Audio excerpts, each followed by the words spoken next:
have the opportunity while they're on holidays to have them barefoot. So let's move the feet, the toes, sometimes the ankles, things that in our daily life we don't really move very much, and that's where movement starts. We can do biceps and pec all day, but we're not really talking about movement.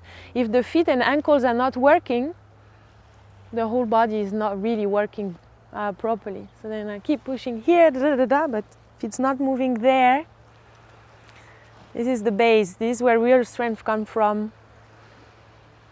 Let's change foot. Let's squat down. Let's sit down. This is a natural sitting position. I invite you to never lose it in your life as well. If you look at babies or kids, or they're very comfortable in that position. They spend hours in that position. The only reason we can't, because we sit too much or we don't move enough, something happens. But never lose that as much as you can. It's a very simple tool for people to keep their mobility their whole life. It's a natural sitting position in itself. But if you want to detach what's really going on from the ankles, the whole body connects and keep its mobility. It stretches the lower back, it stretches the calves, for example. The ankles stay more flexible. Again, as I said today, they're not flexible. The whole body is rigid because the ankles are flexible. So by sitting in that position a few minutes a day for some people, so you're gonna have, this is just information a bit more for you, but you're gonna have a lot of people. I've been teaching that for years and years and years, so I have everything with me, and I work a lot for rehabilitation. I work with physios and chiros. So you can also, for some people, just being down and having a bit more weight on the hands, or you'll see the heels raising. You'll see most of the 98% of the people will always give it a shot. They will try. Some of them can be here, and now you have also all the people. There is nothing unhealthy about it. It's only in our heads, and now we've been told not to do it. There is nothing unhealthy about it. Way the opposite. So while you know it, you trust that. The other people, you're here to help them and guide them. Most of the people will try, and already they're moving. As far as I'm concerned, I like it.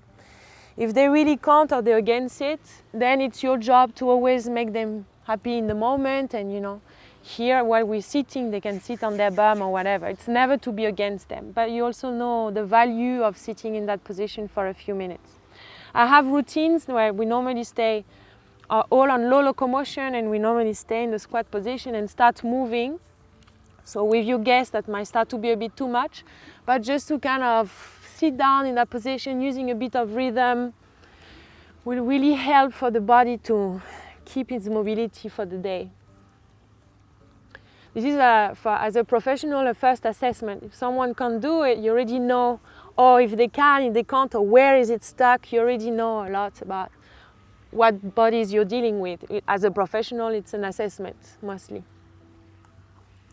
Now from that pose, we're gonna walk with the hands forward, just until they're right underneath the shoulders, and let the hip falls forward. The hip fall forward, head up, press on your hands. Don't bring the hands too far, they're right underneath your shoulders. Let the hip fall, nice. And then walk back with your hands, push on your hands, bring the hip up, and walk back. We're gonna do it a couple more times. Hands down, let the hip fall, head up. Feels a little bit easier the second time. Let's see how loose can the hip be. And push on the hands, hip up, and walk back. One more time. Let the hip fall. Breathe in and out, press, and walk back. Nice. From here, we're gonna bring the hands back, like a little crab position. Keeping one hand on the ground, the other will make the body bridge up from the foot, the hands, bring the body up, like the hand wants to come and touch the other hand. There, bring it back down, and change. It's a matter of reaching a couple of seconds and come back. Change again. All in one. A nice bridge. Back down. Hands, feet, up. And back to the front. can help yourself with the hands. Actually, we're gonna stay bending forward with the legs a little bit straight. Legs straight, stay down, try to relax the hip, even relax the shoulder blades area in that position. Gonna bend the knees just slightly and start coming up from the head, the eyes. From doing that, your back should be straight. So head, eyes, and I rise. Head, eyes, my head and my eyes keep leading the movement, so I'm already there. When I bring the hands on the hip and keep bending back just slightly. And back to the middle. Nice. If you never do that, it will start quite slowly. The bending back, same. We say we as young as our spine, you know, so I always do bendings all direction with the spine and the back and make people comfortable with that. The bending back as a biomechanically is a body weight shift, like every movement is a body weight transfer from the middle of the foot to the front of the feet. So the body starts to break gravity that way, and then you can counterbalance the lean back with the hip going forward. So it's a body weight shift to the front of the feet, and then while the hip goes forward, the whole body bends back. So if you're not too used to, so it could be quite small, but understanding the body weight on the shift, the body weight shift on the feet, it's already quite valuable. But if the body is a bit more used to, then you can start to explore that way. It's so precious because nowadays we hear the whole day and we're never there. So let's bend back. We're gonna do that another time. Let's bend down. And then from here, you're gonna just bend your knees just a little. I don't want to work on this on overextension, but it doesn't need to be too bent either. It doesn't really matter. Just bend your knees a little and then raise the head. The eyes, the head is really leading first, the back should be straight now. Head, eyes, shoulders, shoulder blades, yes. And then you keep going. The head is leading, the eyes are already further away. Hands on the hip.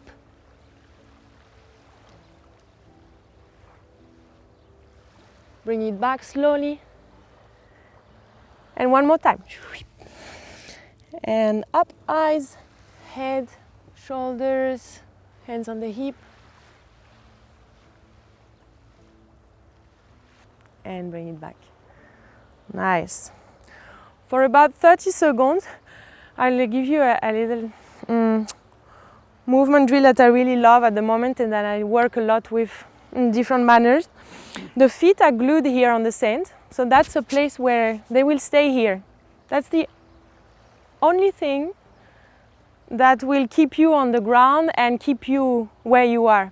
The rest of the body can do whatever it wants. So I have a whole range from the hip, back, forward, on the side, from my arms, from my chest, from my head. And it's a little bit of improvisation, which we want to be good movers in order to be better, to have the freedom of movement and to improvise. So from here, you're welcome to do whatever you want from the body, as long as you keep your 2 feet glued. And you explore what's going on, how low can I go, in going left, right, where can my hip go, forward, back, left, right. There is no good, no bad. Just try to create movement, to search. Maybe sometimes you surprise yourself a bit. Wow, I can do all of that. And you reach, you try to really stretch the body out or explore ranges. And come back to the center. Very nice. Nice to start a class like that. And also make people do what they want to do. Could be just simple as that. Like, do what you want and then move. This is a big practice, but you can guide it through. And at first, just think of the hip. Where can it go sideways, back, low, high, all together. And then you start to connect the segments, you know. But very valuable. This is all coming, all of them. We talk about movement. it's not as rigid. And people have to explore themselves. There's a lot of, you connect the brain to the body, and there's a lot of values into that. So, how are you feeling now? You feeling good? Still half asleep, listening to the sea. We're gonna take that direction for a little bit. So I'm gonna keep the watch, and we're gonna go for about 10 minutes and back, or just down the shore. I really encourage you to bring your feet a little bit on the water, feel the hard sand as well, going to the soft sand, to keep exploring in your own ways. So here, guys, depending on who you have, I mean, I would for sure, let's start to walk a little bit faster. For sure, I could start to talk about posture and walking and all that. Now, if I was doing it every day, but also you don't have people here, you have transient people, so it's worth to have information that you can repeat. But you can really play with it. You see how calm you are. People are okay if you're silent for a minute, you know. If you want to say, hey, how are you, and start a conversation, amazing. If you start to point things out and say, it's nice here, it's wild, it's a bit wild, isn't it? The bosque, they did and nothing is cut, like the vegetation grows. Then people look at the bosque and people start to, it's always an invitation to look around. So I don't want to put a rule, to say this walk is about silent walk, or this walk is about postural work, or no, because I feel you guys, in the idea of doing it every day and inviting the people, it needs also to be free with the atmosphere that you're gonna find with the people that you have. So for now, just feel good. For you guys, I want you to enjoy it for whatever you need. Ask me questions also if you want. You're gonna have a big day, so enjoy that time for yourself a little bit as well. You don't get to be every day at 7:30 on the beach. But maybe some of them, you'll be surprised. Yesterday at the dinner table, I hear actually some people talking about going walking, and it's always a question, where do we go around here? And from the morning, being outside of the hotel, you start to get an outside perspective, which is not always the case around the pool and all that. So you also, you can invite them to use the environment and be part of the island a little bit more. A lot of people might be open to it. Let's walk a little bit faster. Don't underestimate walking, especially when you are barefoot.